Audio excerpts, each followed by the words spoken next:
одоо кино шиг амьдрал подкастыг сонсож байна. Энэхүү подкаст нь хүний амьдралд тохиолдсон бодит түүх загтлуудыг бусдад сургамж болох зорилгоор мөн сонсогчдоос загтал хүлээн авч уншиж хүргэдэг подкаст юм. Та яг одоо subscribe дараарай. Сайн байцгаана уу? Яг одоо сонсож байгаа цаг үеийн мэндийг хүргэе. Ингээд подкастын маань дараагийн дугаар эхлэхэд бэлэн боллоо. За, сонсогчдоосоо загтал авч байгаадаа үнэхээр их баяртай байдаг шүү. Тэгээд ямар нэгэн утга зүүн алдаа, үг үсгийн алдаатай бол бити санаа зовоорой. Би засаа залруулад уншаад өгдөг байгаа. За, ингээд би өнөөдөр 3 загталтай сууж байгаа. Эхний загтлыг хүргэе. Сайн байна уу? Энэхүү загтал нь хин нэгэн тухаарал бас амьдралыг харах шин үнцэг өгнө гэж найдаж байна. Амьдралаар минь аялаад өгөөрэй. 2003 Чингэлтэй дүүрэг, Динжи мянга, Өгсүр бөгөөд авч гудамж. Хэдэн 100 айлын айдлаар 3 талд хашаа, нохой, амбар, бас 2 давхар байшин. Манай гэр бүл мөнгө цаасаар дутдаггүй байлаа. Өвөөгийн минь лач шүү дээ. Олон жил данс тооцоо хөтөлж нэгтлэн хийсэн нэр хүндтэй хүн байлаа. Ам бүл 5. Эмээ, өвөө, ээж, аав болон би. Айлын ганц хүүхэд байсан болохоор ёстой л 4 зэрэг хайрлуулна шүү дээ. Хайрын дундаа загнах, зандрах явдал байлгүй л яах вэ? Намайг л ухаантай зөв хүн болгох гэсэн хэрэг шүү дээ. Нарны илч буурж намуухан сэлхтэй намрын нэг орой модны үзүүрүүл ялыг найгана. Намайг цэцэрлэгээс авахаар ирж буй ээж аав хоёрыгоо хараад ямар их баярлдаг байсан гэж санана. Хоёр талд минь алхаад гараас минь өргөөд нисэж байна гэж нааддагсан. Бас л энгөөх жаргал байсан байгаа юм шүү. Гэхдээ л би эмээгийн хүүхэд. Амттай шимттэй гэснээ ээж аваас нууж өгнө. Баригдвал хоёулаа загнуулна. Орой болоход эмээгийнхээ үр дундна. Шээж байна гэж зүүлээд гуцаа нарахчихна. Эмээтэйгээ байраа солиод би хуурай эсэгт нь унтна. Миний хүү сэрээрээ гих эмээгийн дуунаар шинэ өглөөгөө угтаад цэцэрлэгтээ явна да. Амралтын өдрөөр гудамныхаа найзуудтай сайр татлаа тоглоно. Хамгийн том хашаатай айл руу ороод хөл бөмбөгийг ч өстө ядартлаа тоглоно доо. Өглөөний нарнаас үдэш үртэл тоглоно. Шидсэн карта буцаж алахгүй болтлоо тоглодог байсан да. Оройн хоол гэр бүлээрээ идэж дуусаад хаяада хөзөр тоглоно.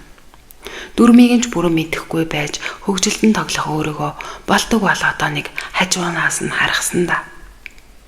Аз жаргалтай сонсогдож байгаа биз? Дэндүү их жаргал. Бидэнд үнэтэй байшин гоё машин байсангүй. Гагцхүү нэг нэгэ гэхэл хайр үнэн байсан. Бид бие биенийхээ нэг хэсэг нь байлаа. 2004 оноос бидний амьдралын үйл явц өөрчлөгдөж эхэлсэн юм. Дээр дурдагдааг үйлдсэн нэг зүйл гэвэл аамын согтуурал хундаанаас буцдаггүй юм байлаа. Энэ нь дамжирсаар гэр бүл салгалтанд хүрсэн юм да. Аз жаргалаар бүтээгдсэн хан эмтэрч ам бүл дөрвөлээ үлдсэн. Эмээ, өвөө, аав, баби. Төд удалгүй 2006 онд эмээ өвөөгийн минь төрж өссөн нутаг болох нэгэн амир руу шилжин сууршлаа. Өвөө ажлаа өргөжлүүлэн хийж, эмээ ар гэрээ хариуцаж, аав буян номынхаа ажлыг хийж, би хичээлдээ явна. Архинаас болж гэрт хаяа хэрүүл маргаатай байдаг байсан боловч аз жаргал гэчийг мэдэрч чаддаг л байж дээ гэж одоо боддог юм. Гэвч хувь заяаны аз жаргалын улаан утас удаан үргэлжилсэнгүй. 2014 он. Бид дахин нэг гишүүнээ алдсан юм. Хичээлээ таарад гэртээ орж ирлээ. Хоолоо идчихээ тавталгандаа буцъя да гэсэн шивэн бодоод гэрийнхээ хаалгыг тогшоо зогсож байтал гэрт олон хүний хөлийн чимээ гарч байсныг санаж байна. Зүс таних нэгэн эмэгтэй хаалга тайлаад хүү ирчихлээ гэж сул дуугаар хэлэхэд аав намайг дагуулад өөрийнхөө өрөөнд орлоо. Өрөөнд эмээ аав бид 3 байлаа. Аав намайг хажуудаас суулгаад нэг зүйл хэлэх гээд байгаа нь илт мэдэрэгдэж байлаа. Гэхдээ амаа өдүүлсэн мэт эсвэл яаж монголоор ярьдгаа марцсан юм шиг л надад санагдаж байлаа. Гэтэл эмээ цаанаас ам нээж. За хүмүүс сэтгэлээ оройрой. Бид энэ мөчөөс эхлээд гурлаа амьдрах боллоо гэхэд нүдний хараа юун дээр ч төвлөрөхгүйгээр гүлэрч байлаа. Аав эмээ хоёрын уйлахыг хараад ядаж би уйлахгүй байдаа гэж дотроо бодож илээ. 10 секундын дараа угаалгын өрөөнд ороод нүрээ угаангаа асгартлаа уйлж байж билээ. Гэхдээ ямар ч дуу гарахгүйгээр Энэ нь магадгүй хаяа миний зожиг болсонтой холбоотой гэж би боддог. Тэр цагаас амьдрал жоохон уруудсан шүү. Гэр бүл маань орлогогүй болж архинаас болж асуудлууд үүсч байлаа. Би тэр үед дөнгөж дунд ангийн сурагч байсан юм. Харамсгаас өөрөм хийж чадаагүй дээ. Аавда би хайртай байсан. Маш их хайртай байсан. Надад гар хүрэлгүй өсгсөн дөө аав минь. Энэ нь надад итгэдэг байсантай нь холбоотой гэж би боддог. Би ч хичээж аавынхаа ганц бахархал нь байлаа шүү дээ. Эрүүлдэ хэлж байгаагүй ч миний хүү аав нь чамдаа хайртай шүү. Чи бол миний удам залгах ганц хүү. Миний нар сороод гэдгээ мэдхүү гэд байн хэлнэ. Өрөөндөө хүлчүүрхэн гүлэмцүү хөвтөж байсан ч унтаж амжаагүй бол байн дуудаж үнснэ. Хаяадаа ч жоохон ядаргаатай байсан шүү. Нас би хоёр минь багаар өссөн урагчл байлаа. Амьдралыг арай өөрөөр харж эхэлж байсан үе минь. Аз жаргалд хүрэх асар олон хийгээд боломжит хувилбарууд нээлттэй байгааг анзаарлаа. Аавтайгаа их ярилцах боллоо. Бид хоёрт сэдв чөлөөтэй байсан да. Юу л бол юуг ярина. Зэрэгцэд сунгаа тамхи татаад амьдралыг болохоос нь болохгүй хүртэл ярина. Зарим хүмүүсийн хувьд би их азтай хүн л дээ. Яагаад гэвэл нэгэн орой тэгэж ярилцаж суухдаа өөрийнхөө харамсаж гомдож, уурлаж, баярлаж явдаг бүх зүйлээ хэлж хайртай шүү аваа гэж хэлээд нулимстай нүдэн дээр хүнсүүлж байсан юм. Сэтгэлийн минь багч олов зөөлдөг зүйл энэ. Аав наав шиг хүүн хүү шиг байх цаг хугацаа бас ч тийм удаа үргэлжлээгүй юм да. 2018 оны 1 сарын 3 буйны өдөр. Өмнөх 4-5 өдөрт нь цогтуу байсан ба надаас гойсон ганц хүсэл нь духан дээр минь үнсэх байлаа. Гэхдээ би үнсүүлээгүй юм. Баярын өдрүүдээр цогтуу байгаа надад таалагдаагүй хэрэгэлдэ. Хүн нас барахаас өмнө хийж амжаагүй зүйлсээ дуусгадаг гэлцдэг. Гагцгүй аавын цор ганц бас нандин хүсэл нь намайг сүүлчийн удаа үнсэх байсан байх. Гэхдээ би энэ хүслийг биелүүлж чадаагүй. Энэ бол миний амьдралын хамгийн том бас хамгийн нүгэлт харамсал. Аав намайг биш моргийн орон дээр би аавынхаа духан дээр нь үнсэж бид хоёрын сүүлчийн бодит хүрэлцэл байлаа. Энэ үйл явдал надад дааж баршгүй хүн дээр тохиож байсан юм. Бараг бүтэн жил аавын тухай бодохгүй яж чадаагүй. Хизээч хаашаач явсан аав бодогдно. Юу ч хийж байсан 1 секунд анхаарал сарнахад л аав бодогдож эхэлнэ. Ганцаараа болсон үедээ шууд л болчихно. Би бараг л сэтгцэн эмэгтэй болж байсан. Намайг бараг л галзууруулах төгсөн шүү. Зогтоо орж ирээд өрөөндөө хэвтэж байсан аавыгаа нэг удаа эргэж ороогүй дэ болоод ч тэрүү. Аава гэж хідэн 10 дуудсан ч дахиж хизээ сэрэгүүд нь гомдсондоо ч тэрүү. Хаа нэгтээ болонд хогоос гинт гараад ирэх юм шиг санагдаад 50 нойрсолж чадаагүй дээч тэрүү. Сүнсэн хүүд нь хорогцсон гэдгийг сонсоод зүгээр орхиж болтгүй юм бах та гэж бодсондоо ч тэрүү. Эсвэл зүгээр л эцэг ихий алтна гэдэг цаглашгүй үнэн зовлон байх. Ээжийг салаад явснаас хойш нэг ч удаа хараагүй. Эцэг ихийн тухай ярихаар л дотор өмрөөд ирдэг шүү. Нас барсан хүмүүсийг дагаад найз нөхдүүд нь ч бас алга болчихтой юм байлаа. Хамаад нуудаа бас их дургүй. Тус болох биш хошуу дүрсэн хүмүүс л их байдаг. Өрөвднүү гэхээс тусалдаггүй юм. Хагцалт оршлон гэдгийг бор зүрхээрээ л туулж явна да. Одоо би 21 настай, их сургуульд суралцдаг. Голчтон 3.7-оос бууж үзээгүй. 2 ч спортын төрлөөр зэргийн үнэмлэг авч байсан. Авьяас алтан медаль, илтгэл, шүлэг, шинжлэх ухаан гэд авч үзээгүй шагнал байхгүй. Амралтын өдрөөр зөөгч хийж хэрэглээний мөнгөө болгодог. Хадгаламжтай байсан боловч эр нэг алтна гэдэг нь болсон доо. 100 сэнгэл ясвар тун хоёрын тэнцвэр дээр аз жаргал оршдог гэж би боддог. Бар ордоггүйж ганцаараа суугаад дуу сонсоод пив шимэх дуртай. Нилээ хэдэн шивээс хийлгсэн. 7 хоногт нэг удаа найзуудтайгаа PC тоглодог. Бас тамхи татдаг. Ингээд харахаар муу шиг харагдаж байгааз. Хаяа өөрийнхөө муу эсвэл сайн аль нь болоход эргэлддэг юм. Одоо энэ бичигдэх зүйлсийг уншаад та гайхаж магадгүй. Учир нь би амиа орлохыг хүсдэг. Нэг л мэдхэд ийм болсон байсан. Эмээ минь амьд зэрүүн байгаа цагт ийм үйлдэл хийхгүй л дээ. Харин муу орлож муу зүйл тохиолдлоо гэхэд би орчлон дээр ганцаараа л үлдэнэ. 100 цэнгэл нэр хүнд чадвар байлаа гэд надад аль нь ч хэрэггүй. Зарим залуус надад атаархаж наачиг болохыг хүсдэг байх. Харин би амьдралаа үзий яддаг. Ам бүл олуулаа аз жаргалтай байхаас эхлээд энэ хүртэл ирлээ. Энэ хүртэл хагацлаа. Хагацл бүр маш хүнд цохилт өгч байсан. Одоо миний хамгийн хайртай хамгийн эрхэм хүн минь надаас хагацвал дан гац өөрийнхөө төлөө амьдрах хүсэл алга. Нас барсан хүмүүсийг бодож амьдрах ч хүсэл алга. Тэр том цохилтыг дааж авах ч хүч алга. Бусдаас болоод дарамтанд ороод ийм байдал орсон юм биш. Буруутныг хайх ёстой бол би орчлон л буруутгана. Арай л хатуу, арай л хэрцгий байна. Хүмүүс ч хүн чанаргүй байна. Хуваа бодсон зангаас нь залхаж байна. Би л болж байл гэсэн сэтгүүтэй хүмүүсийн дунд бусдын төлөө амьдрахаас залхаж байна. Үннээс залхаж байна, үхлээс залхаж байна. Одоо та намайг гаднаас нь бас дотроос нь өнгөрснийг нь бас ирээдүйтэй хамт бүрэн мэддэг боллоо. Амьдрал гэж баялаг байгаа биз? Амьд үлдэх хүмүүстэй хэлэхэд би биенээ мэдрээрэй. Хинний ч дотор юу ч байж болно. Би биенээ хайрлаарай. Хин ч ямар ч самаар явж өдөө хүрснийг мэдэхгүй шүү дээ. Нэг нэгнээ битгий ганцаардуулаасай. Чин сэтгэлээсээ хайрлаарай гэж захий да. Үүнийг бишиж байхад сэтгэл уужраад тэсэгдээл сайхан боллоо. Уншсан хүмүүстээ баярлалаа. Ухаантай дүр үсгэж битгий сэтгэл бичээрэй. Бичгийг хүсвэл сэтгэлээсээ хандаарай.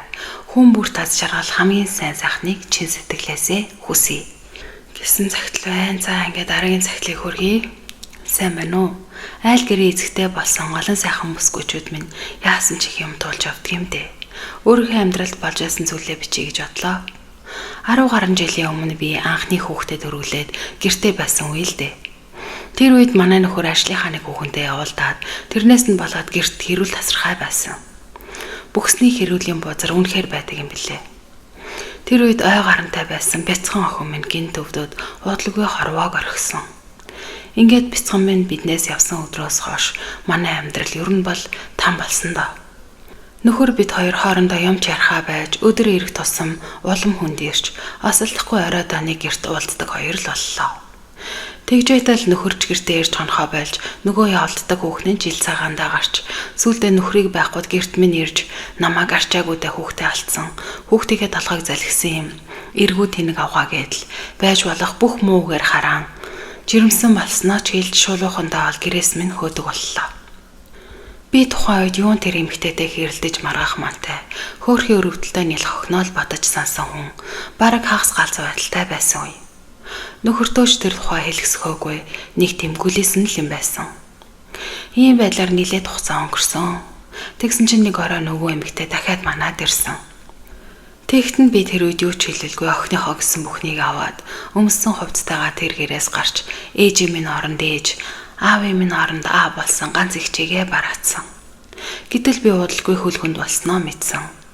Тэгээд охин минь надад эргээд ирж гэж бодоод яагаад ч юм нөхөртөө хэлмээр санагдаад тэнэг үр шиг шууд хуучин гэрлүүгээ аваад оччихсан. Тэгэхэд нөгөө эмэгтэй миний хувцсыг өмсчихсэн хаалга тайлаад нөхрийг минь байхгүй гэж хэлээд л хаалга тасгийтл хааж байлаа. Тэр цагаас хойш дахин би тэрний тухай нэг ч зүйл бодолгүй хэвлээд их үрээссэн мэд төрүүлж охиноо хараад урдны бүх зүйлээ дахин сөхөж бодолгүй аз жаргалаар дүүрч эхэлсэн. Цаг хугацаач харавсан сум шиг өнгөрч 2 жилийн өмнө нэг өдөр охиноо сургалтанд нь хүргэж өгөх гэж яваад сургалтын байдаг газрынх нь гадаа нөхөртөөгөө яг таарчихсан. Ядаж байхад охин минь бүр яг аавыг ч хэлэхүү. Нөгөө хоёр чинь би нэгэ хараад л би сандрахтаа охиноо хурдан орл гэлээ. Ингээд нөхөр бид хоёр хідүү үгсэлж сүүлдээ хідүү үг минь урт яриагаар үргэлжилж намайг яагаад гин төрхөд явсныг минь асууж байна. Үнэнгийн л хэлсэн. Яагаад надад юу ч хэлээгүй юм бэ гэж байна. Би чамайг мэдж байгаах гэж бодож байсан. Бас надад тийм ярих сөхөж байгаагүй л гээд дахиад л үнэ хэллээ. Охиныг минь хараад гисэн үү? Салангуутай хүнтэй суус юм уу л гэж байна. Би тэр чамд хамаагүй л гэсэн. Тэгээд би тэслэхгүй нөгөө хүүхнийг нь асуусан чинь байгаа л гэж байна. Хэдэн хүүхэдтэй болсон гэсэн чинь хүүхэдтэй болоогүй гэж байна. Тэгэхээр надад жирэмсэн гэд байсныг нь бас л тэслэхгүй хэлчихсэн. Гэтэл 8 сартаа дутуу төрөөд хүүхэд нь эндээд тэрнээс хойш дахин хүүхэдтэй болоогүй гин. Би ч дэмий юм асуусандаа бантаад хэлэгч өгөхгүй болсон. Тэгсэн чинь тэр үед миний толгойд бүр нэг адын бодол орж ирээд болдоггүй. Бүгдийг нь яривал барагдахгүй юм болно л доо. Тэгээд би нөхрийнхөө нууц амраг болохоор шийдээд бүр нууц амрагч болсон. Нөгөө эмэгтэй ашгүй амар хартай байж таарад сүүлдээ мөшгөж мөрдөж олоод намаа гэж мэдэнгүүтээ галзуурах төгсөн. Хөөхий надад мөчөөгөө өгөхгүй гэж нилээн үтсэн ч сүүлдээ бууж өгөөд уйлж унжаад гуйгаал эхэлсэн. Би нөхөртөөгөө эргэж заваарцсанаас хойш тэр эмэгтэйд яг надтай харьцаж байсан шиг нь бүтэн 1 жил харьцаад надад мэдрүүлсэн бүхнийг нь өөрт нь мэдрүүлсэн. Тэр хооронд нөхөр надтай эргэж нийлээ гэж гуйгаад бүр охиныг чинь өөрийн хүүхчиг хайрлана гэж мэдрэлцсэн. Би нэг л өдөр яг өмнө тэдний амьдралаас явсан шигээ тэр хоёрыг тэр чигт нь юу ч болоогүй юм шиг орхисон. Бас нөхөртөө охиноо өөрийнх нь хүүхдч гэж хэлээгүй. Нөхөр байсан тэр хүн маань нэг хэсэгтээ ихч рүү минь залгаж намайг ирж сурсан ч ихч дугаараа салснаар тэр хүн чимээгүй болсон. Амьдралд үнэхээр юм л болох юм да. Хүний амьдрал сүрүүлсэн завхаа өхнөд хизээ нэг өдөр шангаа хүртэн шүү. Хүнээс булаасан зүйлээ буцааж төлөх төлөөстэй орчлонд зөвл яваарай гэж хэлье. Гэт цахиагаа өндөрлүүлсэн байна. Тэгээд манай сонсогчид дунд мэдээж завхаа явдалтай айл гэр өмөлсөн эмэгтэйчүүд байхгүй бах гэж найдаж байна. Гэхдээ хин нэг нь сургамж болоосай гэсэн үднээс энэхүү цагтлыг оруулсан шүү. За ингээд дараагийнхаа цагтлыг хөргье. Би одоо 31-тэй залуу. Ганц бий. Мэдээж хин нэгтэй сэтгэл нийлүүл амьдрал зохионо. Хаяа болцоонд явна. Уулзаж байсан мөсгөөчүүд маань ер нь л бүгд хүүхэдтэй. Хэдхэн жилийн өмнө хайртай бол хүүхэдтэй хэсэг нь сонирн биш санагддаг байлаа. Өсгөж хүмүүлжүүлээд өөрийн юм шиг хайрлаад явна гэж бодоход хялбархан санагддаг байлаа. Нэг бүсгүйтэй хамт амьдралаа. Охиноо санаад байна гэхээр нь аваад ирээл гэлээ. Эхэндээ ч гурлаа сайхан байсан. Би ч бас их хичээлээ. Охинтой татан болох гэж янз л боллоо. Хүүхэд гэдэг чинь хөөрхөн юм аа. Амархан ч таслаа. Бараг ээжигээш тоохоо байлах янзанда орлоо шүү. Үргэлж дүнсгэр байдаг гэр орон минь хаяа арх тамхины үнэрт нэв цохиулдаг умгар өрөө минь тэр жил гэрэлтээд хүүхдийн инээд хангинаад харийн аялгаа өгшөглээд жигтэйхэн сайхан байв да. Тэр үед амьдрал сайхан юм аа гэж өөрөө ирэхгүй бодогддог байлаа. Хачин сэнгэнсэн агаартай гоё өдөр бид гурав гулгахаар явлаа. Ээж нь хэдхэн гулгаад ядарчв. Тэгээд тэр дороос охин бид хоёрын гулгаж байгааг бичлэгийг хийн. Нийлээд гулгаж ядарсан ч охин дахиад ганц л удаа л гулгая гэж гуйлаа. За сүүлийн удаа шүү гэж ам тангараг болоод охиноо өөрөө өөдөө алхаж явлаа. Би ч амсгаадаж байсан болохоор охиныхоо юу ярьж байгааг нь сайн ойлгосонгүй. Гэтэл та намайг сонсож байна уу гэлээ. Хоёлаа юу ярьж байлаа гэж асуухад би таныг ааваа гэж дуудаж болох уу гэв. Мэдээж миний хүлээж байсан үг шүү дээ. Охиноо буулгаад хажууд нь суулаа. Дуртай тоглоом авахулсан хүүхчиг баярлаж байснаа хизээш мартахгүй. Би хэсэг зураал марч байснаа гинэ тухайн орох шиг болов. Тэгээд хариугаа хүлээж суусан бяцхан охиндоо тийм ээ болно. Би баяртай байна охин минь. Би үргэлж чиний аав байх болно гэж хэллээ. Энэ үгийг сонсоод охин минь намайг хүзүүдэж аваад уйлчихсан юм. Хамтдаа байсан хагас жилийн хугацаанд анх удаага ингэж зөрхөртлөө уйсан нь энэ. Битгий үйл охин минь гэж харагдахдаа би өөрөө ч уйлах гэж байсан. Аавын хайр дутагдж байсан алайхан жаахан охины сэтгэлийг ойлгож чадах юм үлээ дээ.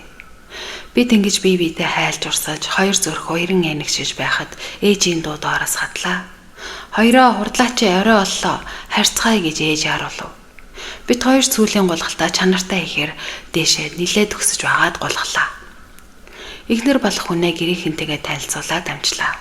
Охиныг маань ч гэсэн аав ээж хоёр сайхан хүлээж авлаа.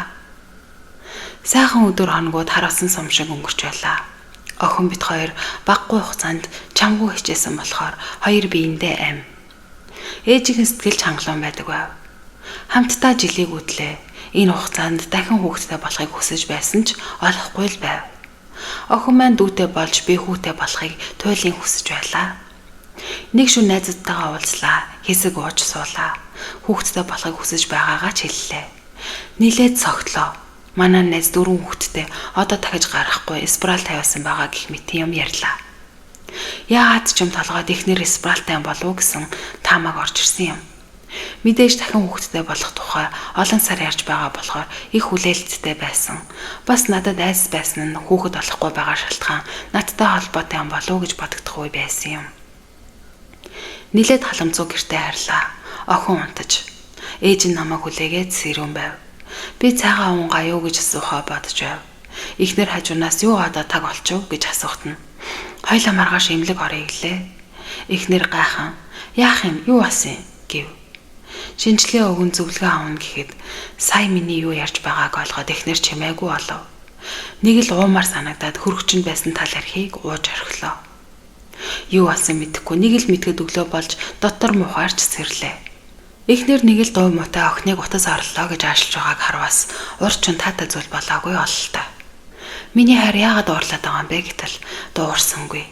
Гал тогоонд аяг тавгаа тачигнуулах нь нэг л таагүй юм болсон шинжтэй. Охиноо дуудаад ээж нь яагаад уурсан юм гэтэл мөрөө авчлаа. Тэгснээ чихэнд минь ээж дүүтэй болохгүй гэж хэлсэн гэж шивнэв. Би босож хувцлаад охиноо орхиод ээжийг нь авч гарлаа.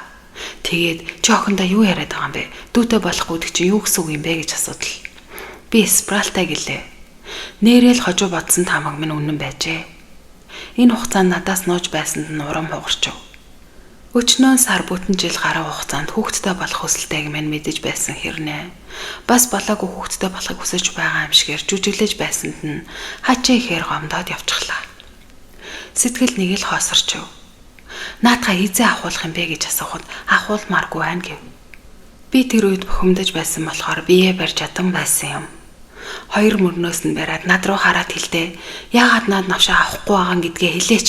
Яагаад надад наатаа хэлээгүй юм гэх асуултуудыг араас нь хэлэхдээ би түүнийг сэсэрч байсан юм. Яа чи намайг өвтгөөд байна гэхэд би түүнийг тавилаа. Зүгээр л мэхлүүлсэн юм шиг санагдаад муухай байлаа. Хэдэн өдөр ч бүү мэд.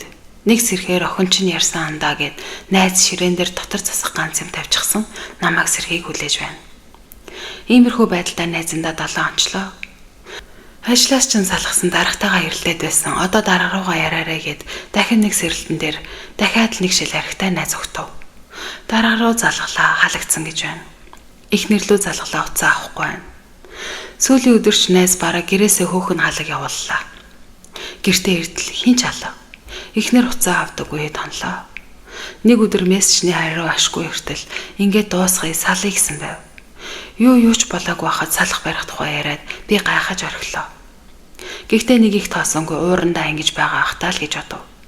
Хэдэн өдөр уусаа арих 3-4 хонж байж хавгарч хүн төрхөндөө ороод нөгөө хоёр тоогоо авахаар хадминдаа очтол хаалгаач тавьдгүй.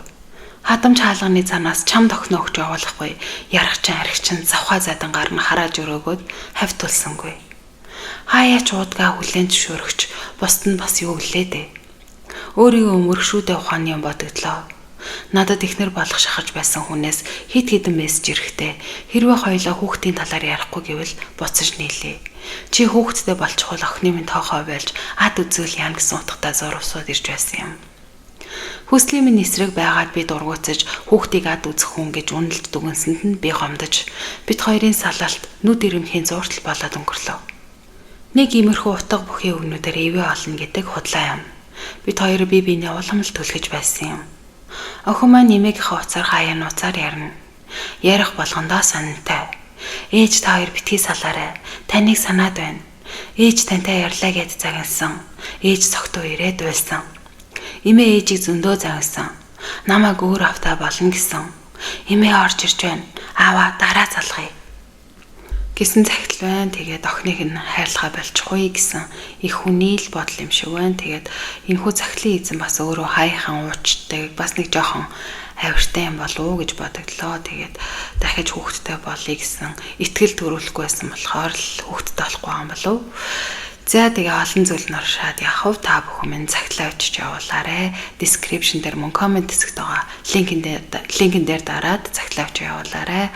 Ингээд энэхүү дугаараа үүгээр өндөрлөе. Дараагийн дугаар хүртэл баяртай.